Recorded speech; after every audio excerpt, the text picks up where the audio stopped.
Craig Williams. He's a former Marine and now specialist fitness and weight loss expert. He has a residential boot camp just on the outskirts of Bridgnorth, which people from all over the world come to visit, as you heard earlier. Now, he knows a few things about extreme challenges, as you'll hear now.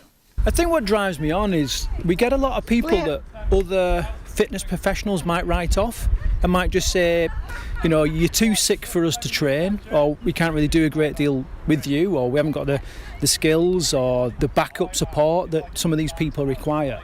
And I think that's what pushes me on. Is like I've always loved the underdog. And Lincoln City, you know what I'm talking about. and some of these people arrive and they're underdogs. Like, you know, a lot of people, even their doctors may have written them off, but everyone can make progress. You know, they're not going to be elites. You know, they're not going to be elite professional athletes or anything like that. And they may never have bikini-like, you know, bodies, but we can all progress, and that's what kind of pushes me on.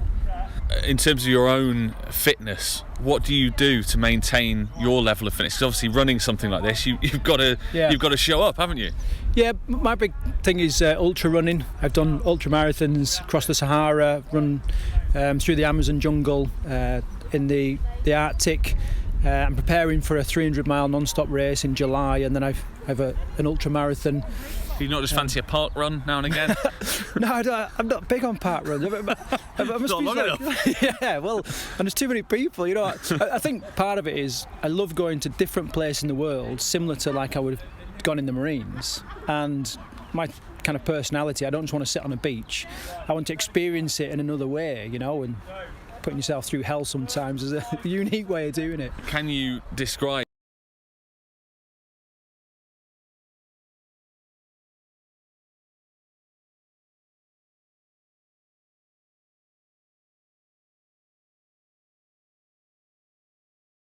what it is physically like to run a marathon, ultra marathon in the Sahara Desert? Is it otherworldly? Can you almost not remember how you felt? No, I do. Yeah, definitely remember the times. I think it lasts over 5 days. You cover 270 kilometres, and you know, no 2 hours are the same. You know, it's just completely different. But it's a lot like jogging for days and days in a sauna, drinking bathwater. You know, it's you know, if you can imagine that, you're in about the right, you know, the right place. But on the same token, the sense of achievement at the end of it, you know, is just unbelievable. And also the trust in your own abilities, you know, when you've done something like that, you know, it gives you some strength. And I've heard that running an ultramarathon in the Sahara is a lot like walking 20 miles up the Wrekin. What advice would you have for the three of us doing what sounds like a pretty tough event? Yeah, well, I mean, any successful endurance event is a series of smart decisions. So, oh dear, Andy, oh dear, it's gone badly already. No. So when you set off, you know, lots of people, you can obviously make a smart decision or fail to make a decision. Both can be bad. So, you know, if you're starting to get little hot spots, blisters on your feet, just having, you know, the foresight to go, right, if I don't sort this out now, that's going to bite me when I'm at mile 15. Keeping on top of your hydration, you know, keep snacking so you're taking energy in, looking after each other, because quite often in an ultra event, it's not necessarily your physical capabilities. We kind of say that it's never the distance, it's always the pace. Just by not kind of looking after yourself, you turn an ankle and that's your event done, you know. So just be present, keep thinking, and keep looking after each other. In all the events you've done, which sound unbelievable, have you ever carried a 2 metre wide red nose with you?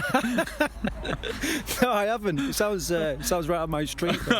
I'm wondering what the issues will be with us doing that, because it's almost it's a weird physical shape that you're having to put your body in over a prolonged period of time. Yeah, and it's weird even if you do like a regular marathon. Sometimes, you know, you might have a seam on a pair of shorts. It's not a problem for 10 miles, but when you get to 20 miles, that seam can just start chafing and cause you all sorts of problems. So there are issues connected with, you know, doing things like that. It sounds like a great idea, but until you're 20 miles in and you've no skin on your hand where you're holding the rope or whatever. So, but same again, smart decisions. Get it patched up, share it out, you know, and come up with a way. How can we handle this balloon efficiently, you know? So, good luck anyway. Good luck anyway. Yes, thank you very much, Craig. The wonderful Craig Williams there, talking to us ahead of our walk today. Shall we have a quick reminder of